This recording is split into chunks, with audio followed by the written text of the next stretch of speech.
Hello everyone, it's 32 degrees in the workshop today, so I've got my fan on. Apologies if that's making a bit of a noise, and sorry if I look like a bit of a sweaty mess. Recently I salvaged some metal coffee table legs. These were being thrown away as part of an office clearance at my place of work, and originally they had melamine tabletops which were really badly worn and damaged after years of use, and I knew I could make use of the legs, so I asked for them to be put aside for me. I think I took about 6 or 7 pairs of these in total, and in this video I'm going to make a solid wood tabletop for one of the pairs of legs, and I'm also going to grind off the paint from those legs, which you'll see later on in the project. The wood I'm going to be using for this project comes from some solid beech dining table legs that I found by some bins at the side of a road. The dining table top was with the legs too, but it was veneered particle board and it was in really bad shape, so I left that and just took the legs.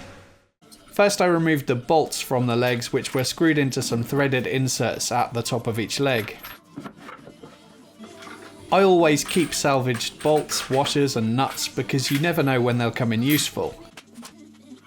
The table legs had a round over on each corner, so I ripped those off at the table saw. I made the cuts in 2 passes to take it easier on the saw blade, as this wood is quite hard and dense. Now that I had one good flat and straight edge, I wanted to get 2 pieces from each of the 4 legs to give me 8 beech pieces in total. So I measured up to figure out what thickness I could get for each of the pieces and ripped them at the table saw. And the pieces ended up being about 25mm thick. I had to be careful here not to cut through the threaded inserts because that would obviously damage my table saw blade. Originally I was thinking about ways I could keep the original length of the pieces, but at this point in the project I realised that there'd be no easy way to hide where the threaded inserts were, other than adding a trim to the tabletop later, which I didn't really want to do on this one, so I decided just to cut off the ends with the threaded inserts in at the miter saw instead. And then with the fence still set on my table saw I could finish off those cuts.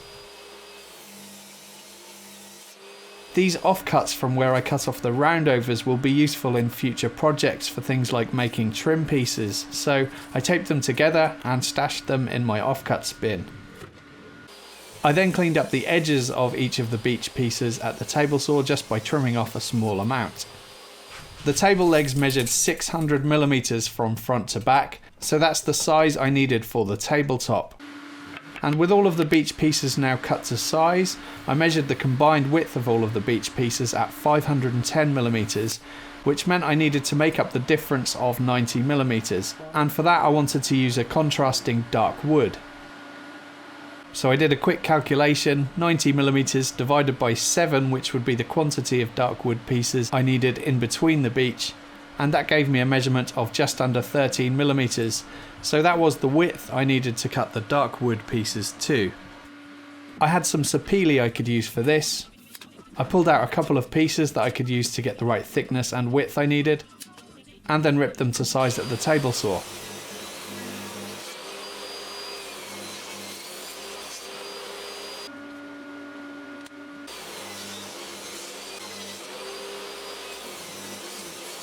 Here is how the tabletop would go together with alternating pieces of beech and sapele. And with all of the pieces placed together, here you can see that I now have the 600mm that I wanted for the tabletop. Some of the beech had really nice figured grain, and I moved a few of them around to get a grain pattern placement that I was happy with. I wanted the pieces of beech with the more figured grain to alternate with the more normal grain pieces.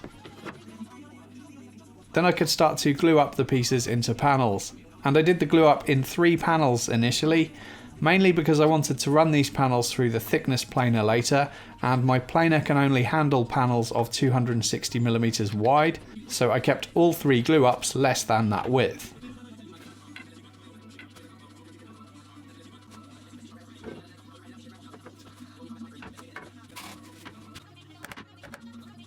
Here I'm using my mallet just to get the pieces level while applying clamping pressure.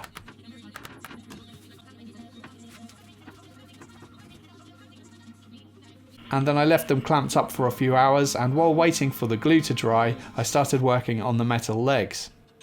I first removed these fittings from the top of the legs, and I'm not sure what these are called. I'm just going to call them floating top spacers. I wanted to get rid of all of the silver paint from the legs for two reasons. Mainly because I didn't like the silver paint look, but also because the paint was pretty worn and untidy. To remove the paint, I used a wire wheel in my angle grinder. I'd never used one of these before.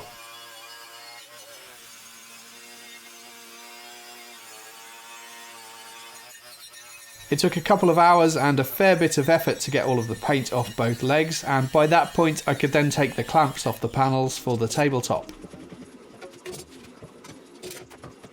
I used my card scraper to get rid of any excess glue squeeze out. I also used my hand plane to flatten one face of each panel, and whenever I do this I usually get asked why I'm not using the electric planer for this, and there are a few reasons. Firstly, I want to remove as little thickness from these panels as possible, and using the hand plane gives me more control of how much material is removed. Secondly, I don't have my planer set up permanently due to a lack of space in my small shop, and setting up the planer takes a while, and often it's quicker just to grab a hand plane and do it by hand. And thirdly, I think I just prefer doing it by hand. I find using a hand plane much more enjoyable, and it really doesn't take long at all. If anything, it's probably a little bit quicker for me to do it this way. Then with the flattened face of each panel placed down, I clean up the opposite faces by putting each panel through the thicknesser. I'm taking very shallow passes here, trying to get a consistent thickness without taking away too much material. I could then glue up the three panels to form the tabletop.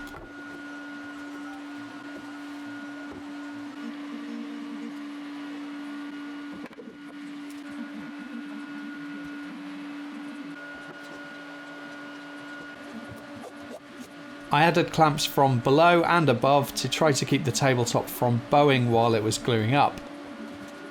But when I looked underneath, I could see that there was a small gap in the centre, probably around 4 or 5 millimeters. But that was an easy fix. I just clamped down a scrap piece of wood to each side to straighten it up while the glue set.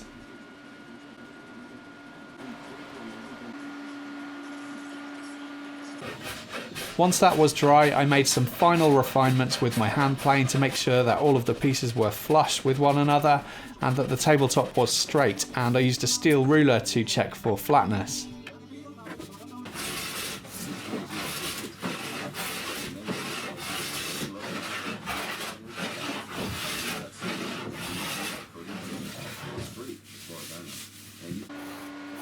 The thickness planer had left some grain tear out in some of the more figured pieces of beech, so I used my card scraper to clean that up where it was needed. And then I did some sanding at 120 grit.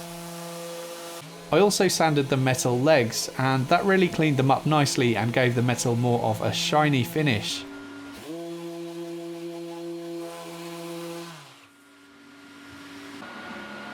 I could then trim the edges flush using my panel sled at the table saw. After cutting the first side, I measured and marked up 600mm and cut the opposite side.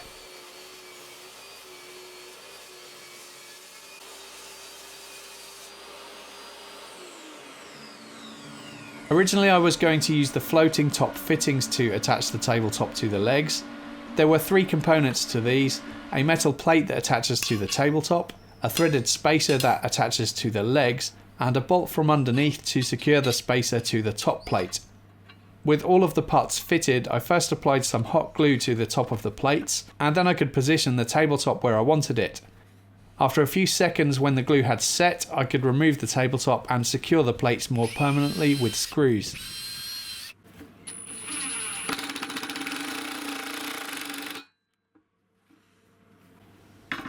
And then you can see here that it's just a case of dropping the top in place and adding the bolts to fasten everything down. And these are Allen key or hex key bolts.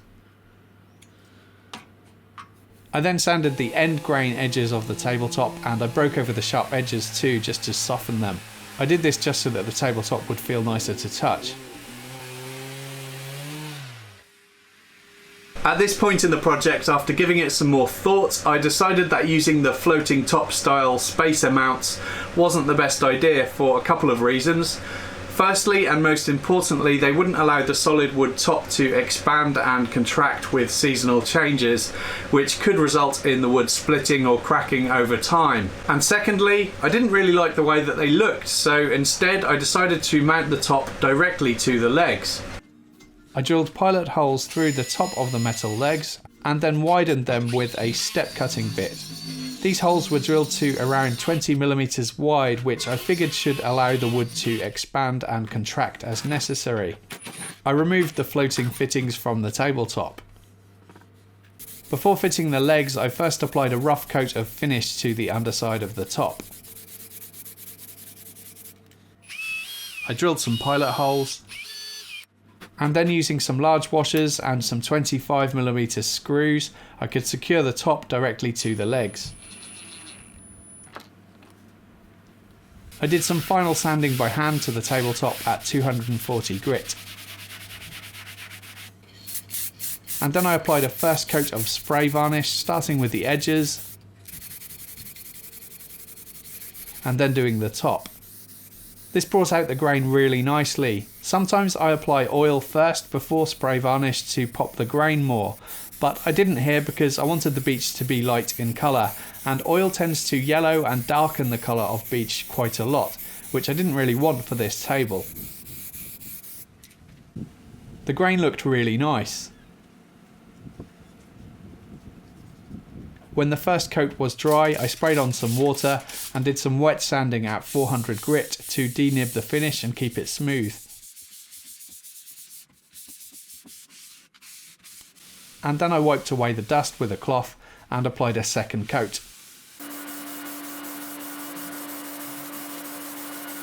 I later wet sanded again and applied a third coat too. To seal and protect the metal legs from rusting, I used some of my homemade oil wax. And by the way, this is available to buy on my Etsy store, and there'll be a link to that in the description box below. This made the metal look really nice and also made it really smooth, and I wiped away any excess with another cloth. Finally, I applied my maker's mark to the underside of the tabletop. It's pretty crazy to think that both the beech dining table legs that I used to make the tabletop and the metal legs were both destined for being thrown away, and it feels good to give them a new lease of life. I think the projects where I get to make use of waste materials are always the ones that I enjoy the most. This project took just over 7 hours and I'm really pleased with how the table turned out. I think it looks great. I particularly like the raw finish of the metal. I was considering trying out some sort of metal blackening stuff, but I'm not really sure what product to use to do that. If anyone has any suggestions for something that's available in the UK, then do let me know in the comments, and maybe I'll try that out on another pair of these metal legs in a future project. This table is now available for sale on my Etsy store, and there'll be a link to that in the description box below if you want to check it out. I hope you enjoyed this video. Please subscribe if you haven't already for more weekly woodworking videos, and thanks for watching.